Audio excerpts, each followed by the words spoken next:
Salut les amis, bienvenue sur ma chaîne. Comment est-ce que vous allez? J'espère que vous allez bien. En tout cas, c'est mon souhait. De mon côté, je vais très bien comme d'habitude. Si c'est ta première fois ici, je m'appelle Amandine Abba. Alors, sur cette chaîne, je partage avec vous des vidéos où je parle de la foi, du mariage, je fais des vlogs, je fais du lifestyle en général et aussi je fais des vidéos sur l'immigration au Bahreïn. Alors, si tu es intéressé par tous ces sujets-là, je t'invite à faire deux choses importantes. Premièrement, à t'abonner et ensuite activer ta cloche de notification afin d'être notifié lorsque je poste de nouvelles vidéos.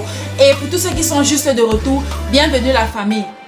Alors les amis, aujourd'hui nous allons parler de quelque chose de très important, je pense, de quelque chose de très capital. C'est vrai que c'est encore très au mariage. Comment se relever dans son foyer, comment retrouver l'harmonie, la paix, la joie, l'amour dans son foyer après la trahison de son conjoint. Il y a des personnes qui, pour elles, l'adultère de leur conjoint, pour elles, ça ne leur dérange pas, ou alors c'est pas quelque chose qui est difficile à pardonner pour elles, ok? Et il y a des personnes qui, c'est plutôt sur des petites choses qu'elles s'attardent, qu'elles s'approchent, et c'est sur ces petites choses-là qu'elles font des problèmes, et vraiment, elle n'arrive même pas à pardonner. Vous voyez, il y a des personnes comme ça. Donc, j'aimerais commencer en disant que ça dépend de ce que toi, tu entends premièrement par trahison. Ça dépend de ce que toi, tu entends premièrement par tromperie.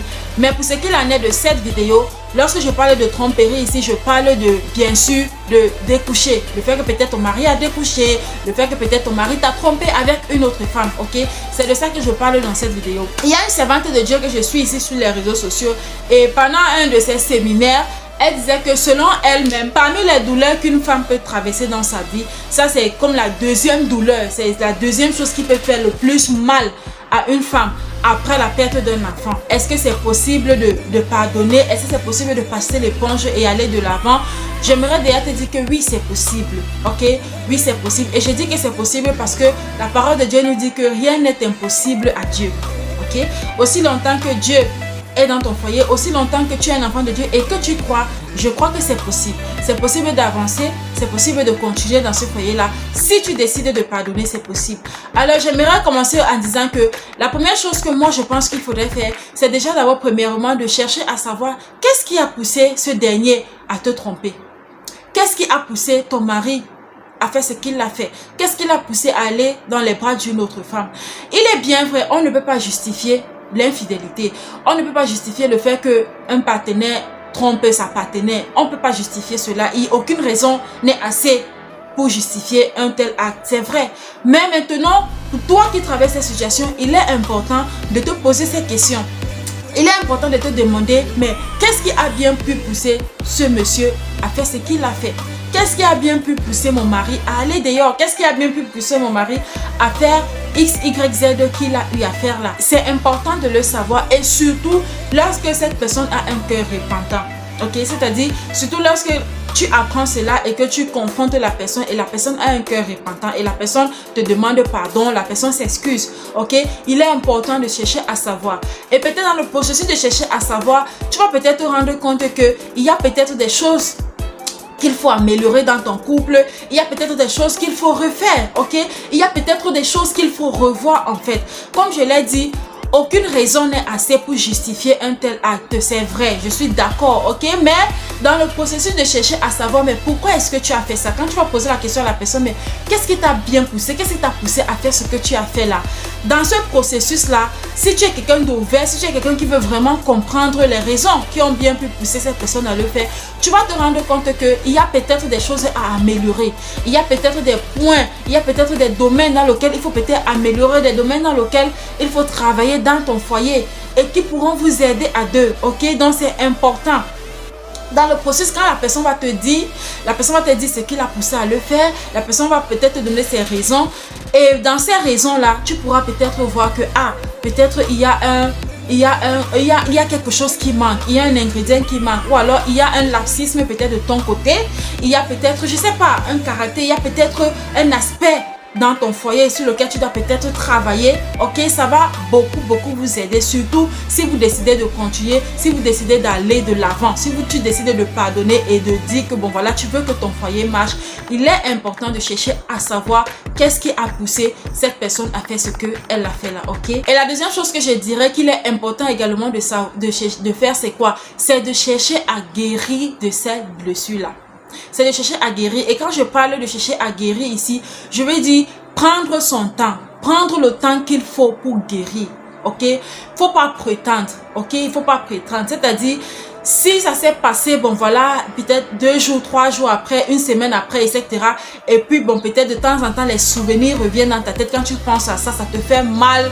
Tu sens comme si tu veux pleurer, etc. Il est important de pleurer.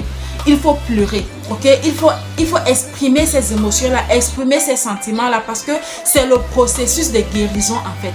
Ok, il ne faut pas peut-être croire que non, si je pleure encore ou bien si peut-être mon mari me voit en train de pleurer, vraiment il va se sentir mal, ça va le faire mal, non, je ne veux pas le heurter encore, non. Il ne faut pas penser comme ça, ok? Non, si ces sentiments reviennent, si ces émotions reviennent, si quand tu penses à ça, quelques temps après, tu es encore mélangé, tu es enveloppé, tu es, je veux dire quoi, tu es emporté, tu es en colère, etc.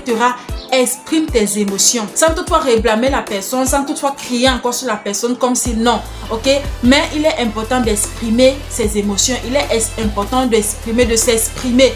Ok, lorsque tu sens le besoin de pleurer, même si cela fait quelques jours, comme je l'ai dit, que tu sens que bon voilà, quand tu penses à ça, tu as mal, il est important de pleurer parce que c'est le processus de la guérison en fait. Ne retiens pas ces émotions-là, ne retiens pas ces larmes-là, ne retiens pas, ne joue pas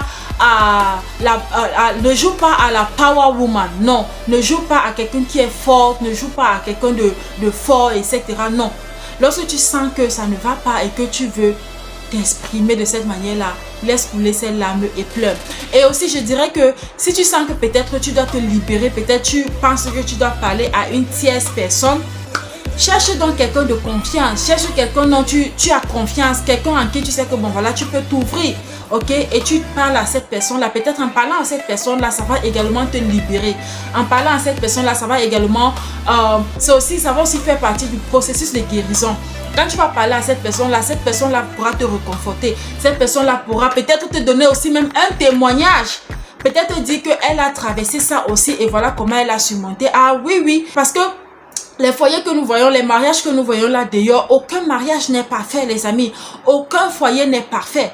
Peut-être lorsque tu vas t'ouvrir à cette personne de confiance, lorsque tu vas parler à cette personne là pour te réconforter, cette personne là peut-être va te donner un témoignage, va te dire peut-être quelque chose par lequel elle aussi elle est passée dans son foyer et ça va te réconforter. Ça va te faire comprendre que cette bataille là, tu n'es pas peut-être la seule à l'intérieur. Les gens traversent des choses dans les maisons. Comme on dit, ce n'est que le toit qui couvre des choses dans nos foyers, ok? Donc, ne garde pas ça pour toi. Si tu sens le besoin de parler, il est important de parler, ok? Il est important de t'ouvrir. Même comme moi, je dirais que la personne à qui tu pourras parler et dont tu pourras être sûr à 100% que ton secret sera gardé, que ton foyer sera encore protégé, c'est le Seigneur. À genoux sur tes pieds. Mais si après cela, si après avoir prié, tu te dis que tu sens que bon voilà, il faudrait que tu parles toujours à quelqu'un, vas-y, fais-le, c'est aussi important, ok? Et la prochaine chose que je dirais également, c'est que si tu décides de pardonner, ok, vas-y, pardonne. Ok? Quelqu'un va peut-être me dire, il n'est pas facile de pardonner, c'est vrai. Il n'est pas du tout facile de pardonner les actes pareils, c'est pas facile. Mais si tu décides de le faire, vas-y, pardonne. Et ceci, c'est pour le bien de ton foyer. Parce que si tu ne pardonnes pas, tu ne seras jamais heureuse encore dans ce foyer. Tu ne seras jamais, mais alors jamais, au grand jamais, heureuse dans ce foyer-là.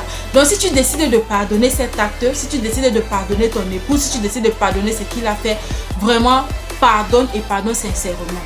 Je ne suis pas en train de te dire d'oublier, non. Parce que l'être humain, le cerveau de l'être humain, c'est comme la machine, c'est comme un ordinateur, ça garde, ça stocke les données, ça stocke. Et c'est pas facile d'effacer une donnée du jour au lendemain comme ça, non, ok? Je suis pas en train de te dire d'oublier, tu ne pourras pas oublier, ok? Mais il faudrait que tu pardonnes.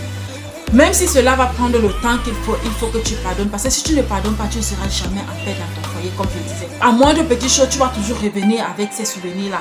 Moins de petites choses, dès que peut-être ton mari va faire ci, ton mari va faire cela, tu vas toujours le rappeler que d'ailleurs, tu avais fait ceci. Vous voyez un peu, même si le monsieur est vraiment repentant, même s'il t'a vraiment demandé pardon et qu'il est vraiment sincère cette fois-ci-là, tu vas toujours revenir avec ça. Et le fait de revenir avec ça, le fait de toujours faire mention de ça, n'est-ce pas, tu m'avais trompé, n'est-ce pas, tu avais fait ceci, n'est-ce pas, tu avais fait cela, ce n'est pas bien pour ton foyer. Le fait de toujours revenir avec sera comme une gangrène pour ton foyer. Parce que tu ne sais pas, le fait de toujours dire ça, si c'est que cette personne a un cœur repentant, le fait que tu ne passes ton temps à le dire, tu blesses aussi cette personne-là. Ok? Il est bien vrai que à la base, c'est toi qui as été blessé, c'est toi qui as été la victime, c'est toi qui as raison, c'est vrai.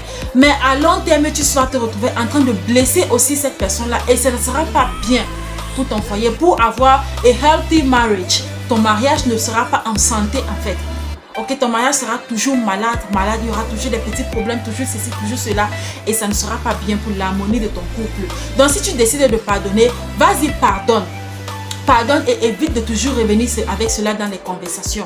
Évite de toujours revenir avec cela lorsque peut-être ton mari fait ça. Tu viens toujours, tu dis, n'est-ce pas, voilà, tu avais, n'est-ce pas, tu étais monté, n'est-ce pas, non.